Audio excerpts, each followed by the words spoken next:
Hi everyone, welcome to your channel I learn. आज हम chapter 3 का पार्ट 1 का वीडियो करने वाले हैं। बिफोर वी स्टार्ट, अगर आपने हमारे चैनल को सब्सक्राइब नहीं किया है तो प्लीज सब्सक्राइब और हमें सपोर्ट करें। Also press the bell icon. Chapter 3, Iswaran the story teller. One night, Mahendra woke up from his sleep and saw a dark, cloudy form. He broke out into a cold sweat. Was it a ghost? So एक रात महेंद्र जागा अपनी नींद से और उसने क्या देखा? एक डार्क क्लाउडी सा फॉर्म देखा। सो एक बादल जैसा क्लाउडी सा, एक काला क्लाउडी यानी एज इफ की गैस से बना हो, इस तरह का कुछ फॉर्म देखा जो अच्छे से उसको दिख नहीं जाता कि है क्या। And he broke into a cold sweat. So break into cold sweat एक फ्रेज है, इसका मतलब है फीलिंग नर्वस और टेरिफाइड, या नर्वस हो जाना या डर जाना, दहशत में आ जाना। सो कोल्ड स्वेट आप किसको कहते हैं? जब आपको गर्मी की वजह से पसीना नहीं आता, आपको किसी डर या एंग्जाइटी की वजह से पसीना आता है, तो इसमें पसीने छूटना जब हम जो फ्रेज यूज करते हैं तो इसका मतलब यही है, break it out into cold sweat. क्या वो भूत था? Was it a ghost? The story was narrated to Ganesh by young man Mahendra by name. तो ये स्टोरी जो है नरेट की गणेश को एक यंग आदमी के द्वारा, जवान आदमी के द्वारा, जिसका नाम क्या है? Mahendra. He was a junior supervisor in a firm which offered on hire supervisors at various types of construction sites, factories, bridges, dams and so on. So ये एक जूनियर सुपरवाइजर था एक कंपनी में, फर्म यानी एक कंपनी जो क्या करती थी? सुपरवाइजर्स देती थी हायर पे। सो बेसिकली कॉन्ट्रैक्ट में सुपरवाइजर्स प्रोवाइड करती थी अलग अलग कंस्ट्रक्शन साइट्स में, जैसे फैक्ट्रीज हो गए, ब्रिजेस हो गए, डैम्स हो गए। Mahindra's job was to keep an eye on the activities at the work site. And Mahindra का काम क्या था कि वो निगरानी रखे जो भी एक्टिविटीज हो रही है काम की जगह पे। So keep an eye on का मतलब क्या है? निगरानी करना। He had to keep moving from place to place every now and then as ordered by his head office, from a coal mining area to a railway bridge construction site. From there, after a few months, to a chemical plant which was coming up somewhere. So, इसके job की वजह से और इसकी company की वजह से, दोनों की वजह से उसे क्या करना पड़ता था? अलग अलग जगहों पे जाना पड़ता था, मूव करते रहना पड़ता था। जैसा उसका हेड ऑफिस उसे बोलता था, कभी वो कोल माइनिंग में जाता था, तो कभी वो रेलवे ब्रिज के कंस्ट्रक्शन साइट पे जाता था, या कुछ महीनों बाद वो किसी केमिकल प्लांट पे जाता था जो कहीं पे बेसिकली आ रही है, कमिंग अप यानी कहीं पे वो बेसिकली बनने वाली है। He was a bachelor, his needs were simple and he was able to adjust himself to all kinds of hot conditions, whether it was an ill-equipped circuit house or a makeshift canvas tent in the middle of a stone quarry. वो bachelor था, शादीशुदा नहीं था। सो bachelor का मतलब होता है कुंवारा। सो शादीशुदा नहीं था, उसके नीड्स सिंपल थे, उसके कोई स्पेशल नीड्स नहीं थे, इसलिए वो हर जगह जो जैसी भी ऑड कंडीशंस हो, जैसी भी अजीबोगरीब सिचुएशन हो, हर तरह की सिचुएशन में वो एडजस्ट कर लेता था। कि या तो कभी इल इक्विप्ड सर्किट हाउस हो, तो सर्किट हाउस जनरली गवर्नमेंट के ऐसे क्वार्टर्स होते हैं जहाँ पे इस तरह के जो डिप्यूटेड इंजीनियर्स होते हैं वो रहते हैं, या गवर्नमेंट ऑफिशियल्स रहते हैं किसी नई जगह पे। इल इक्विप्ड यानी बेसिकली वहाँ पे अच्छी सुविधाएं नहीं थे। सो इल इक्विप्ड होना यानी अच्छी सुविधाएं ना होना। सो अच्छी सुविधा का क्या मतलब है? हो सकता है कि वहाँ पे अच्छा टॉयलेट ना हो सकता है वहाँ पे बिजली ना आती हो ढंग से, हो सकता है कि वहाँ पे लेट्स से आज के ज़माने के हिसाब से इंटरनेट ना हो, टीवी ना हो। So ill equipped circuit house हो या मेक शिफ्ट कैनवस टेंट हो। मेक शिफ्ट का मतलब क्या होता है? जुगाड़ू, जुगाड़ किया हुआ।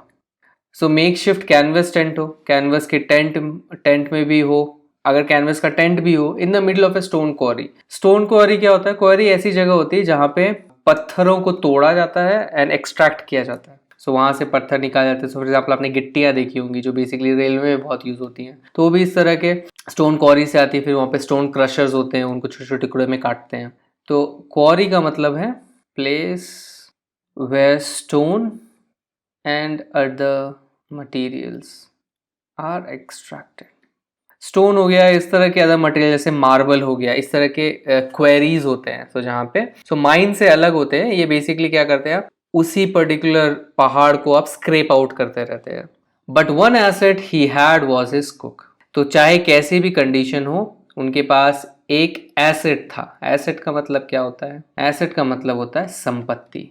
तो चाहे कैसी भी स्थिति, उनके पास एक संपत्ति थी, उनका कुक जिसका नाम है Ishwaran. The cook was quite attached to Mahendra and followed him uncomplainingly wherever he was posted.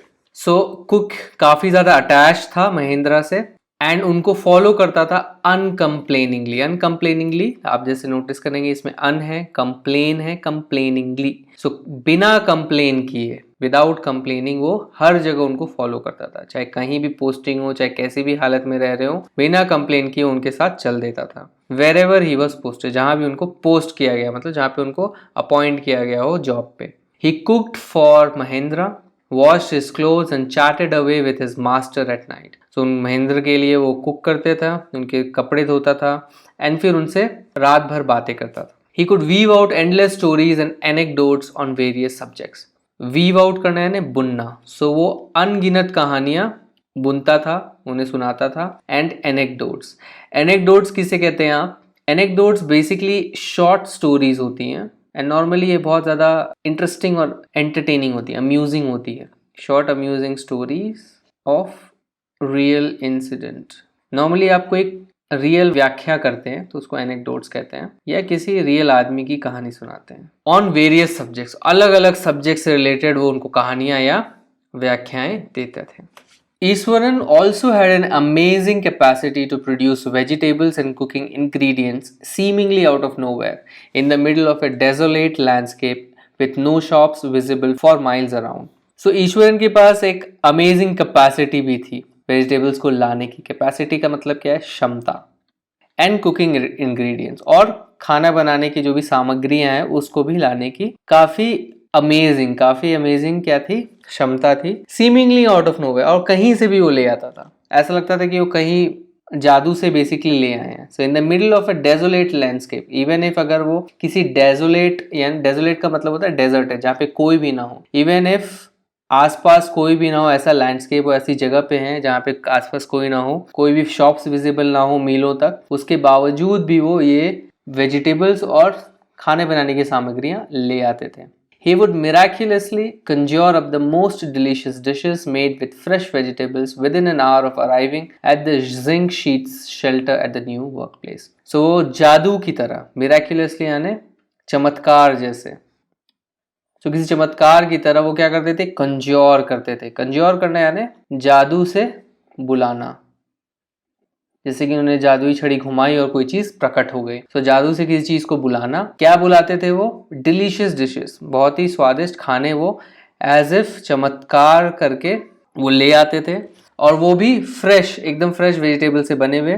1 घंटे के अंदर वो कभी भी जब किसी भी नई जगह पे अराइव होते थे, उनकी पोस्टिंग होती रहती थी, तो कभी भी किसी भी नए वर्क प्लेस पे आते थे, तो अगर उनको जिंक शीट शेल्टर में रहना पड़े, तो इस तरह के शीट्स को आपको पतरे भी कहते हैं, को जिंक शीट कहते हैं, तो इस तरह के जिंक शीट से बने हुए शेल्टर में भी उनको कभी रहना पड़े, तो 1 घंटे आने के बाद ही वो ये सब बना भी देते थे, एज इफ कि उन्होंने चमत्कार कर दिया हो। Mahendra would be up early in the morning and leave for work after breakfast carrying some prepared food with him. Meanwhile, Iswaran would tidy up the shed, wash the clothes, and have a leisurely bath, pouring several buckets of water over his head, muttering a prayer all the while. Mahendra सुबह जल्दी उठते थे and फिर काम पे चले जाते थे ब्रेकफास्ट खाने के बाद, नाश्ता करने के बाद, एंड फिर अपने साथ कुछ बना हुआ खाना भी ले जाते थे। मीनवाइल, इस दौरान ईश्वरन क्या करते थे? शेड को साफ करते थे, कपड़े धोते थे एंड लेजरली बाथ लेते थे। लेजरली का मतलब क्या है? आराम से, मतलब लंबे समय तक आराम से वो नहाते थे। बहुत सारा पानी, काफी सारी बाल्टियां पानी अपने सर पे डाल के, एंड पूरे समय वो प्रेयर पढ़ते रहते थे। मटर करना यानी गुनगुनाना। तो पूरे समय नहाते समय वो कुछ प्रेयर गुनगुनाते रहते थे। It would be lunch time by then, and जब तक उनका ये काम खत्म होता था तब लंच का टाइम हो जाता था। After eating he would read for a while before dosing of, and फिर खाने के बाद वो कुछ समय तक पढ़ते थे एंड फिर डोज ऑफ कर जाते थे। डोज ऑफ करना यानी सो जाना। The book was usually some popular Tamil thriller running to hundreds of pages. Its imaginative descriptions and narrative flourishes would hold Ishwaran in thrall. And जो बुक वो पढ़ते थे वो यूजुअली क्या होती थी? कोई पॉपुलर तमिल थ्रिलर होती थी जो कुछ 100 पेज की होती थी। उसके इमेजिनेटिव मतलब कल्पनात्मक, सो बहुत ज़्यादा इमेजिन चीज़ें होती थी उसमें, बहुत इमेजिनेटिव होते थे वो, बहुत सारे ऐसे इमेजिनेटिव डिस्क्रिप्शंस होते थे, एंड उसके ये डिस्क्रिप्शंस और नैरेटिव फ्लरिशेस क्या करते थे, ईश्वरन को थ्रॉल में जकड़ लेते थे। तो थ्रॉल का मतलब क्या होता है, कैप्टिवेटेड। कैप्टिवेटेड का मतलब क्या होता है, मोहित कर देना, तो उन्हें एकदम मोहित कर देते थे। फ्लरिशेस का क्या मतलब है, इलैबोरेट। इलैबोरेट का मतलब होता है डिटेल्ड। सो इलैबोरेट लिटरेरी एक्सप्रेशंस। सो इसका मतलब क्या है, जो उसके डिस्क्रिप्शंस होते थे बहुत इमेजिनेटिव होते थे, बहुत क्रिएटिव होते थे, और उनका जो नरेट करने का जो तरीका होता था वो क्या होता था, बहुत इलैबोरेट लिटरेरी एक्सप्रेशंस के साथ। तो मतलब फ्लावरी लैंग्वेज के साथ ऐसे लिटरेरी एक्सप्रेशंस यूज करते थे कि बहुत ही डिटेल्ड होते थे वो। तो उनको क्या होता था, इन सब चीजों की वजह से वो बहुत ज्यादा मोहित हो जाते थे। His own descriptions were greatly influenced by the Tamil authors that he red. When he was narrating even the smallest of incidents, he would try to work in suspense and a surprise ending into the account. उनके खुद के descriptions, तो जब भी वो कोई story सुनाते थे तो उनके जो खुद के डिस्क्रिप्शंस होते थे वो बहुत ज़्यादा इन्फ्लुएंस्ड होते थे। इन्फ्लुएंस्ड होना यानी प्रभावित होना। किससे प्रभावित हो जाते थे, जो भी तमिल ऑथर को वो पढ़ते थे, तमिल लेखकों को पढ़ते थे, उनसे वो प्रभावित हो जाते थे। तो जब भी वो किसी स्मॉलेस्ट इंसिडेंट्स, कभी छोटे से इंसिडेंट को भी वो नरेट करते थे, उसकी व्याख्या देते थे, तो वो क्या करते थे, he would try to work in suspense. कोशिश करते थे कि एकदम सस्पेंस बनाए एंड लास्ट में एकदम सरप्राइज एंडिंग रख दे, तो एकदम एक सरप्राइज सा फीलिंग है सुनने वाले को। For example, instead of saying that he had come across N uprooted tree on the highway, he would say with eyebrows suitably arched and hands held out in dramatic gesture, the road was deserted and I was all alone.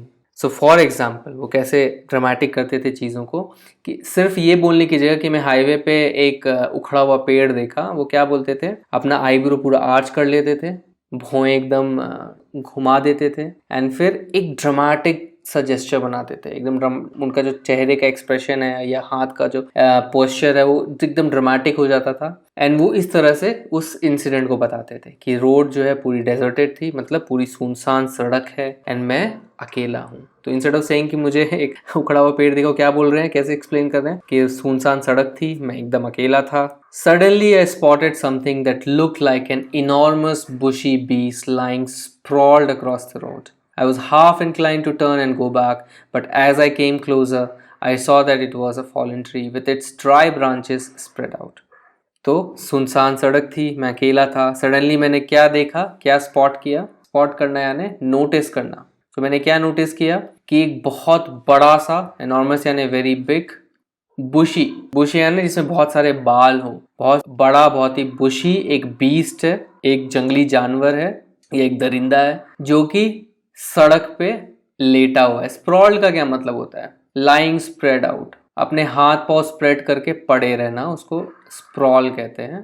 So basically वो क्या बोल रहे हैं कि बहुत बड़ा सा एक घने बालों वाला एक बीस्ट जो है सड़क के ऊपर पड़ा हुआ है। मैं हाफ इंक्लाइन था to turn and go back. Half incline यानी मैंने आधा मन बना लिया था कि मैं टर्न करके वापस चला जाऊं, बट जैसे ही मैं पास आया मैंने क्या देखा कि वहां पे एक गिरा हुआ पेड़ है जिसके ब्रांचेस जो स्प्रेड आउट हो गए हैं। Mahendra would stretch himself back in the canvas chair and listen to Ishwaran's tales uncritically. And Mahendra अपना फैल के पीछे की ओर अपने कैनवस चेयर में बैठे रहते थे एंड ईश्वर के सारे टेल्स यानी कहानियां को अनक्रिटिकली सुनते थे। अनक्रिटिकली यानी बिना क्रिटिसिज्म दिए, बिना नुक्स निकाले सुनते रहते थे। Thanks for watching this video. अगर ये वीडियो आपको पसंद आए तो इस वीडियो को एक लाइक दीजिए, अपने कमेंट्स और फीडबैक्स कमेंट सेक्शन में लिखिए और हमारे चैनल को सब्सक्राइब कीजिए। आप हमारे चैनल को सब्सक्राइब इस गोल लोगो पर क्लिक करके सब्सक्राइब बटन दबा के कर सकते हैं। इस बेल आइकन को भी प्रेस करना ना भूलिए ताकि हमारे सारे वीडियोस की नोटिफिकेशंस आप तक जल्द से जल्द पहुंचे।